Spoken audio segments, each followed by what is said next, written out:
Delighted now to be joined down the line by I think he's new to the show maybe, or certainly new with me anyway. His name is Mr. Saqib Bhatti. He is the Conservative MP for Meriden and Solihull East, and he is the Shadow Minister of State in the Department for Education. Hello, Saqib, how are you?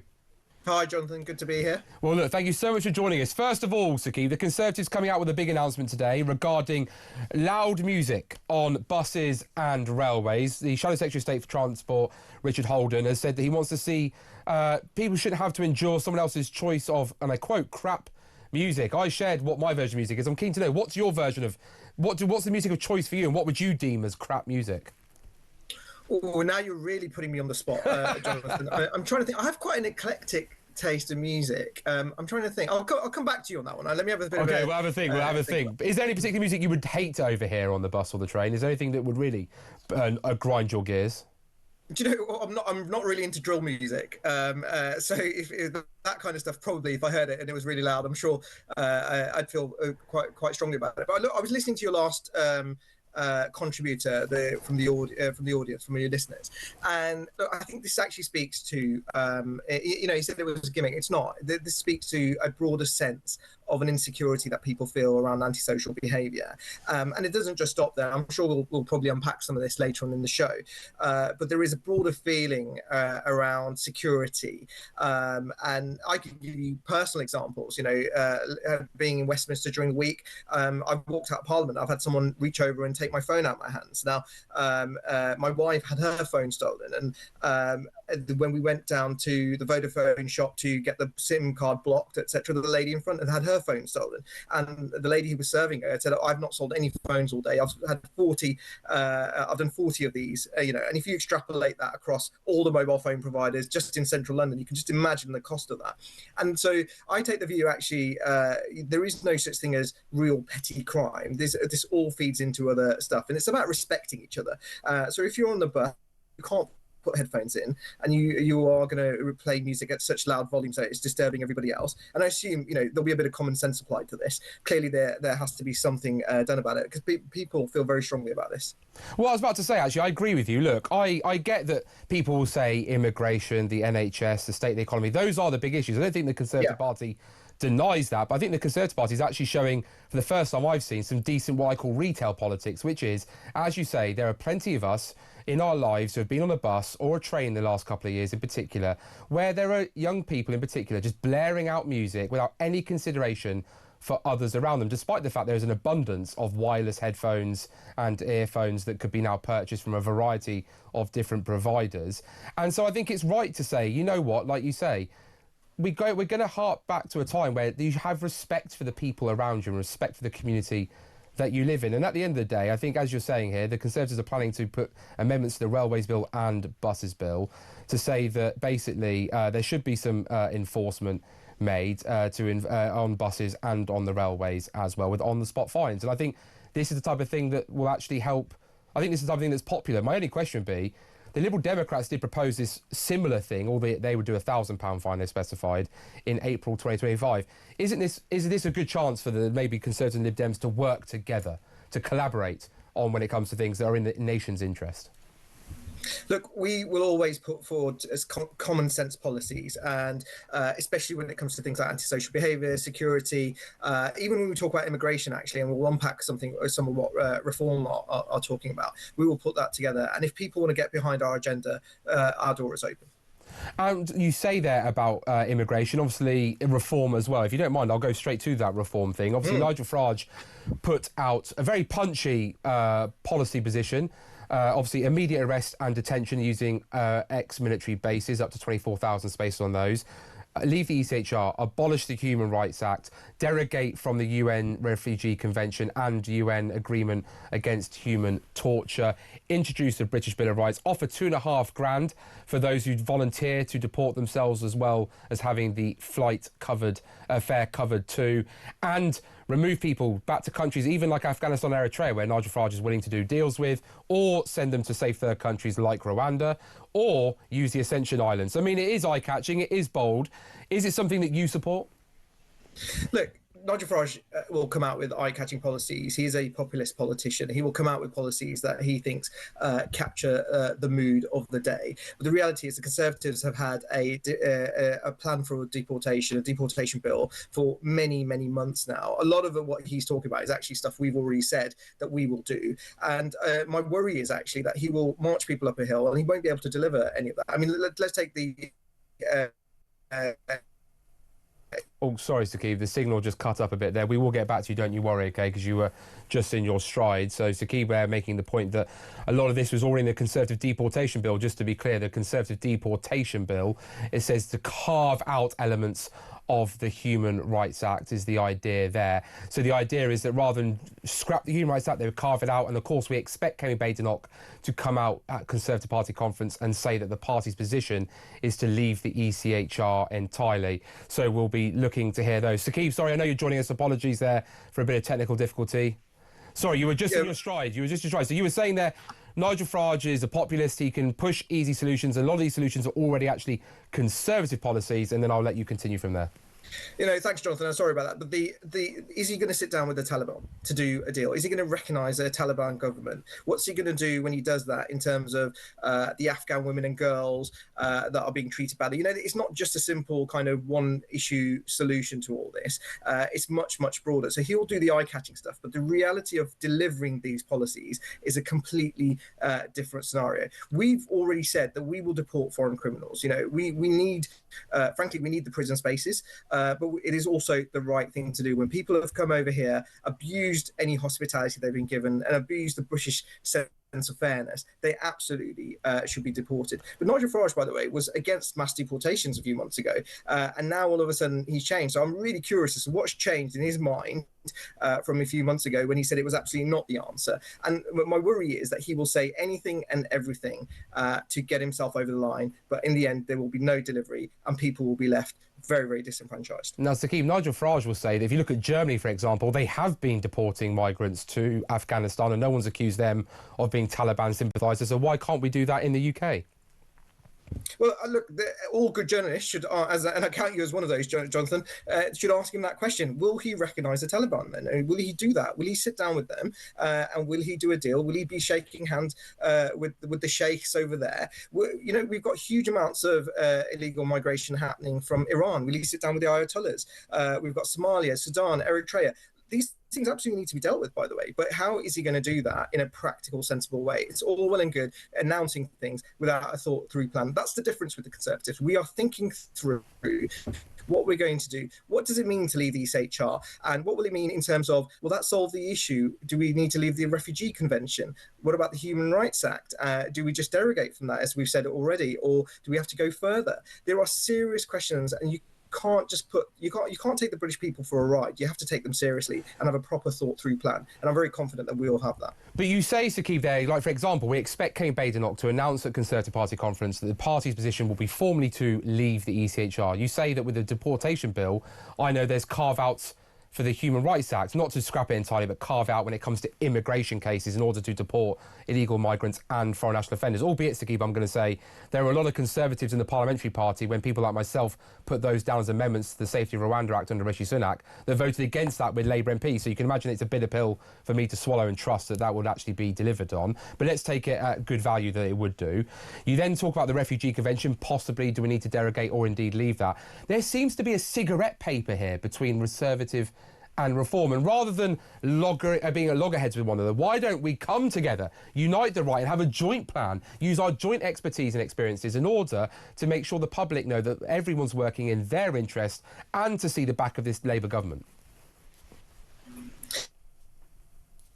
Well, look, Jonathan, first of all, Labour, and just coming back to the government, they've completely lost control of their borders, and they have completely lost control of any kind of security around our nation. And so it is absolutely imperative that we come up with a credible plan around this. This is why our approach is the right approach. But look, again, Nigel Farage had already practically copied, and you say cigarette paper, he's basically copied and pasted a lot of what we're working towards. We will have a credible, thought-out plan. And frankly, if Nigel Farage wants to get behind us, then he's more than welcome to. We will be putting our plan and taking the fight to Labour and making sure that we have a credible plan to make sure that anyone who comes over to this country illegally is dealt with according to the law. Now, Saqib, you obviously mentioned Labour there a number of times, and indeed that's the right thing to do because they are the current government. We've now seen in their first year in office, illegal asylum applications were 111,000, up 14%, despite people like yourself being told in the House of Commons chamber that hotels were being closed, albeit actually those were hotels closed under the last Conservative government to around 200, but actually hotel use has gone up by 8%, 32,000 people in hotels. We also see, obviously, Labour saying that they want to streamline quicker the appeals process, albeit 50% of appeals end up normally being granted, along with nearly 2/3 of first-time applicants being accepted too. You say Labour's lost control of the borders. I mean, do you think this is the albatross round Sir Keir Starmer's neck? Do you think this is what will define the next election and cost him the next election? Jonathan, the key thing about Keir Starmer, and you'll remember this, from all the way back in 2019 when we both first entered Parliament together, Keir Starmer does not stand for anything. He does not believe in anything, right? Anything he says today will not stand tomorrow if it doesn't suit him. And that's that credibility issue is a massive gap for the Labour Party. Every time in the last Parliament where we put together amendments or legislation to stop illegal migration, the Labour Party were on the other side of that boat. The idea that they have now changed their position because of polling is for the birds. They have created this migration crisis. They've exacerbated it, and now they are adrift at sea. They have no idea what to do, and they're completely all over the place. They scrapped Rwanda pretty much on day one. They paused when it came to legal migration, they paused the salary threshold that we had introduced. So I was in that meeting when Kemi, Robert Jenrick, expressed their very strong views on this, and James Cleverly then went to the House of Commons and put that out there. Yvette Cooper, Angela Rayner, Rachel Reeves, Keir Starmer, they were completely against this. Their voting record speak for themselves. Only the Conservatives can get this issue under control. Should we have done things better in the last Parliament? Kevin's been very honest about that. But we have learnt our lesson, and we will deliver for the people of Britain. And Saqib, obviously, I know you've got a financial background in terms of financial services and stuff as well. We saw quite shockingly in the front of the Sunday Telegraph yesterday that they fear that we are in the 1970s, potentially requiring an IMF bailout, as we last saw in 1976. And this wasn't just some scaremongering, some random think tank. These were three highly considered and thought of economists that have said, looking at the high tax, high spend and high borrowing agenda under this current Labour government, and with the cost of borrowing at record high levels that we haven't seen for a while, inflation nearly double the rate that it needed to be, and obviously unemployment also having ticked up under this Labour government. I'm just keen, obviously, with your economics background, to understand just how seriously should we take that threat? Do you think we are in a situation where we could see a 1976-style IMF bailout?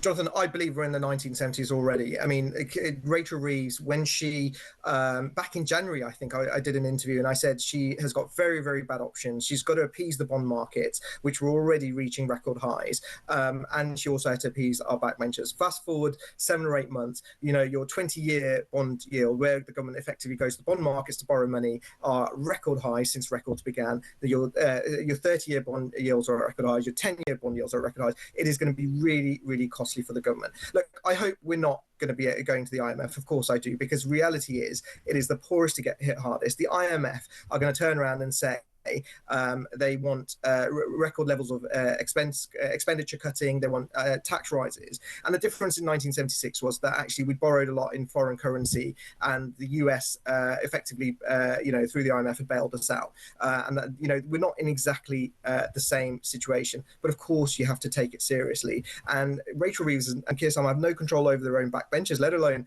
the country's borders or the country's economy. And that's why when you've seen the welfare bill rebellion, actually, no wonder Rachel Reeves was crying the next day, because she's got very, very limited options now.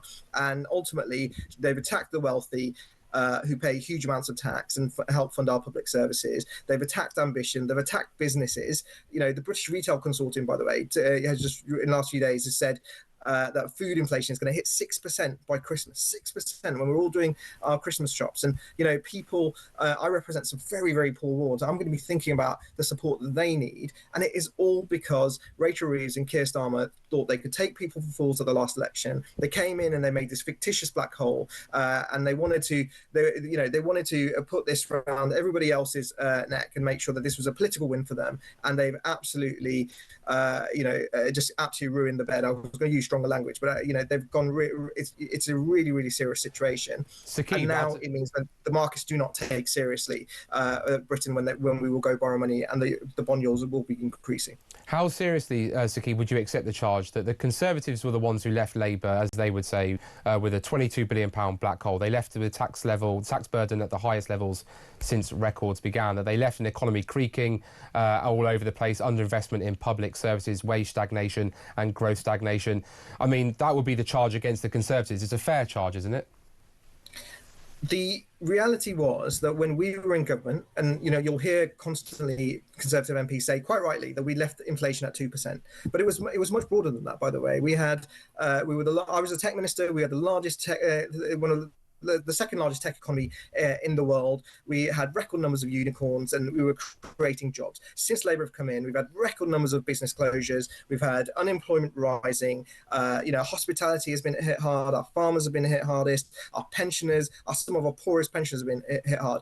At the next election, people are going to say, and we will ask this question of the electorate: do you feel wealthier under a Labour government? Do you feel that they've been competent? Do you feel safer and securer under a Labour government? And I suspect the answer will be no. And the Conservatives will be putting a credible offering to make sure that we fix the issues and the challenges that Labour have left behind. They bankrupted us in 2010, and it looks like they are, they're going to have economic turmoil going forward. Now, look, final question for you, Saqib. I get quite a few texts on this type of view here on Talk, which is David, for example, in Swindon's text in, the Conservatives are irrelevant now. I'd love you to just use this opportunity to push back on that. How is the Conservative Party still relevant? Keir Starmer has deliberately deployed a tactic to make Nigel Farage the unofficial leader of the opposition. Nigel Farage has obviously grasped that opportunity with both hands. He's led every single poll since April that's been done in terms of national polling. He obviously had those big electoral victories in May, where the Conservatives obviously took a big kicking again. How are the Conservatives still relevant? Look, we are, apart from being the official opposition, the reality is that we've got serious questions to answer as a country. How do you deal with issues around migration, but also the economy, as we've just discussed? And Keir Starmer's strategy of putting Nigel Farage front and centre, well, he's paying the price for that, And I wonder if Keir Starmer is still going to be leading the Labour Party into the next general election. That will be something for the Labour Party backbenchers to decide. Will Rachel Reeves still be the Chancellor of the Exchequer? I'll leave that out there. But Nigel Farage, who's been previously been a free market right-wing politician, has called for nationalisation, has called for scrapping of the two-child benefit cap. He's now a protégé to Michael Foot. And so there is only one party who is seriously talking about reducing tax burdens, that is seriously talking about making sure that individuals like your caller or your texters have the freedom to make something of their life, whether it's starting a business, whether it's getting the best education and having a credible offering, which is what we will be putting to people. And I actually think the British electorate are really sensible. So there's a lot of mileages in this game yet, Jonathan. It's definitely not over. Saqib Bhatti, Conservative MP for Meriden and Solihull East. Thank you so much for joining us.